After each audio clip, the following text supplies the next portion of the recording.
Se tem uma coisa que é responsável por criar todo o hype que vemos hoje em dia em volta do cinema, são os trailers. Sem sombra de dúvidas, isso já existe há um bom tempo. É uma das maiores peças publicitárias quando se trata de cinema. Contudo, trailers são muito mais do que somente uma peça publicitária. São uma arte em si. E hoje eu vou te explicar aqui o porquê.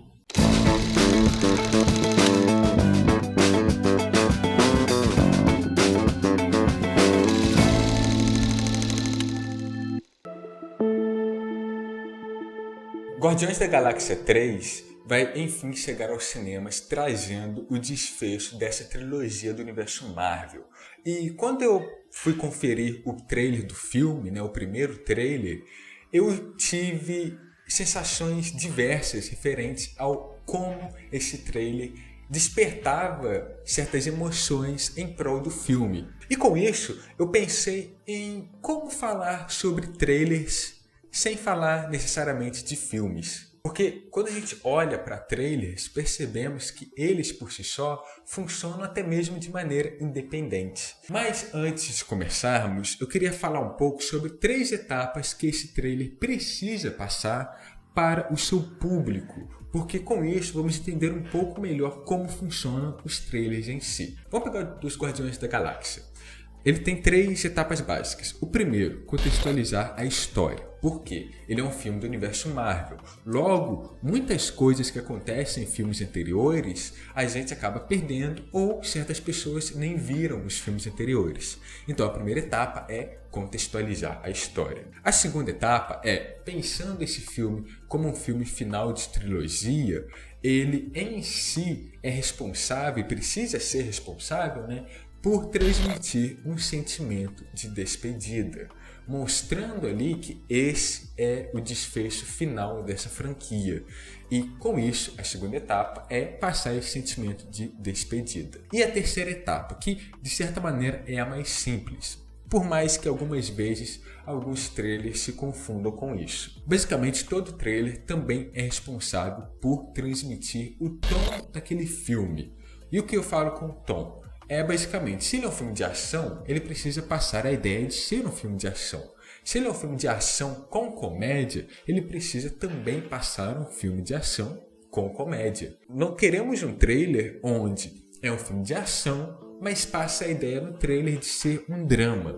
E acredite, isso acontece. Então, 3 etapas aí que o trailer se propõe a fazer e que eu acredito que o de Guardiões da Galáxia consegue.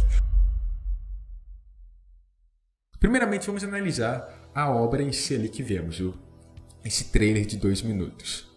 Contextualizar o que aconteceu nos filmes anteriores. Esse trailer mostra que a Gamora, que é uma personagem que morreu em Vingadores Guerra Infinita, agora voltou. Entretanto, é uma Gamora de uma outra realidade, uma outra linha do tempo, uma confusão, como é de costume nos filmes da Marvel, Mas eles conseguem explicar isso no trailer, porque ela é a namorada do Peter Quill, ela morreu, ele ficou com remorso, e agora ela voltou, só que ela não se lembra de nada dele, e com isso eles vão desenvolver essa relação. Isso é explicado no trailer e nos contextualiza sobre o que está sendo falado ali. Segundo, o sentimento de despedida. É muito interessante como, principalmente Guardiões da Galáxia, se utiliza muito de músicas que fazem parte ali de toda a história da cultura pop em si. E é muito interessante como James Gunn escolhe sua playlist justamente para criar um tom muito bem definido.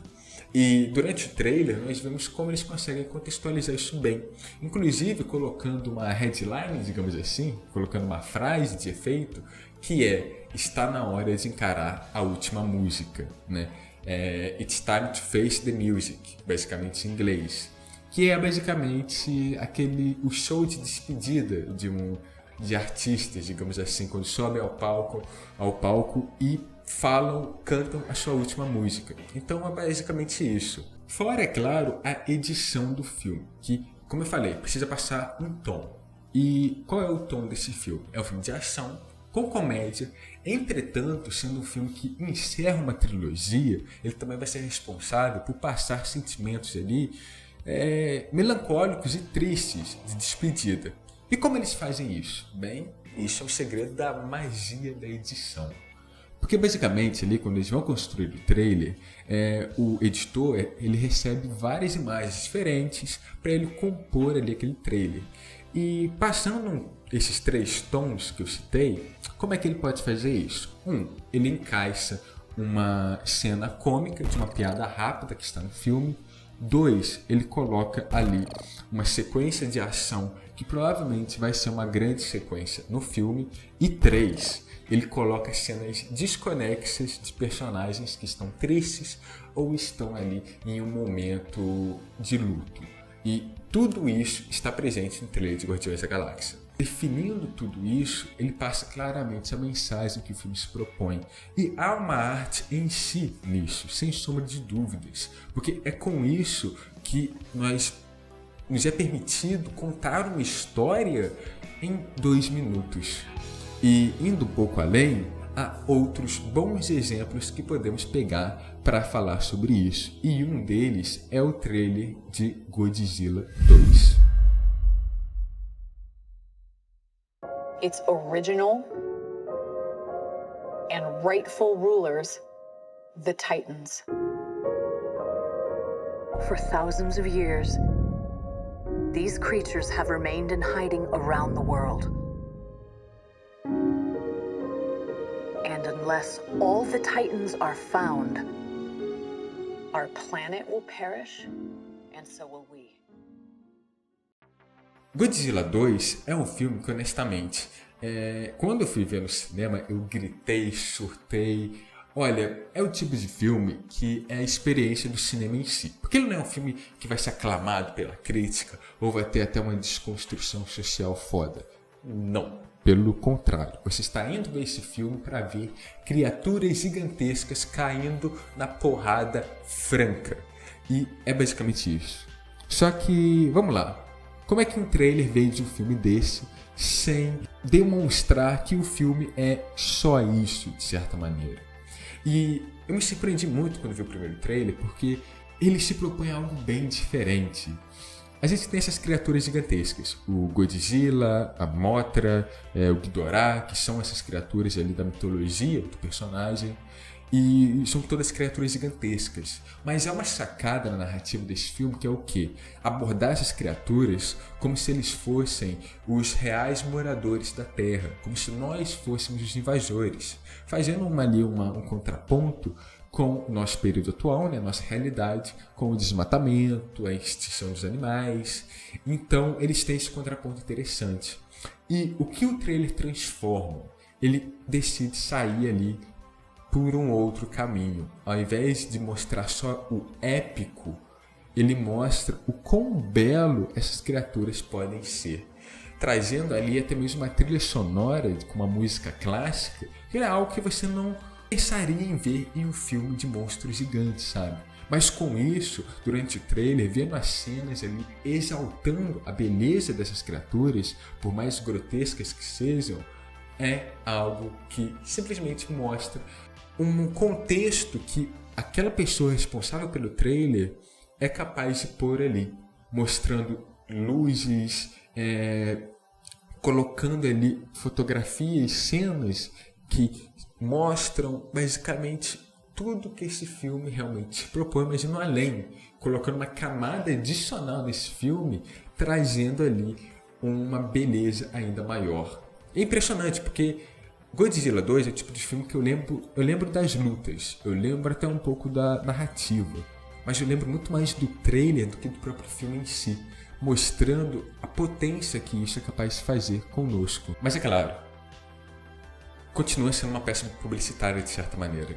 E as pessoas que utilizam disso e utilizam de forma errada podem acabar caindo em muitas armadilhas. E há 2 exemplos muito bons nisso. Primeiramente, vamos falar, é claro, Star Wars, o 7º filme da franquia, O Despertar da Força.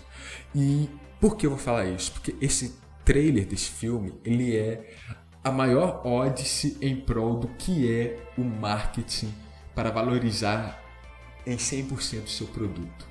Porque o trailer em si, o primeiro trailer do filme, ele funciona basicamente como uma cápsula do tempo. ao invés de mostrar como a história se propõe a fazer algo diferente, ela funciona como uma cápsula que, ao ser aberta, desperta os mais diferentes sentimentos em pessoas que são apegadas à franquia. E eu confesso, eu também acabei caindo nessa armadilha. Porque no trailer nós vemos a Millennium Falcon antiga, personagens antigos voltando, nós vemos uma trilha sonora que já foi usada nos outros filmes, então tudo ali sendo responsável por compor uma narrativa que se propõe basicamente a atrair um público que já estava há muito tempo com a ausência daquilo. Então, quando eles vão ver o filme, percebem que, bem, não era muito bem isso que foi entregue. E aí, meu amigo, é nesse momento que a porradaria estanca e a gente vê o que a gente está vendo hoje em dia com esses fãs e com essas pessoas que, bem, não receberam muito bem uma visão diferente da história. É claro, também há um outro exemplo muito bom, que, inclusive, eu não terminei de ver esse filme até hoje, eu vi 40 minutos dele só, que é Esquadrão Suicida, o primeiro filme. Porque eu não sei se você se lembra muito bem, até porque tem tempo já que esse filme saiu, mas o primeiro trailer dele, que saiu na San Diego Comic Con, tinha um tom muito diferente do que o filme se propôs no final. Era uma trilha sonora que parecia do Batman Cavaleiro das Trevas, sabe? Do Christopher Nolan. Uma trilha sonora densa, com aqueles agudos ali que parece que de uma ópera que tá... de uma cantora de ópera que tá infartando.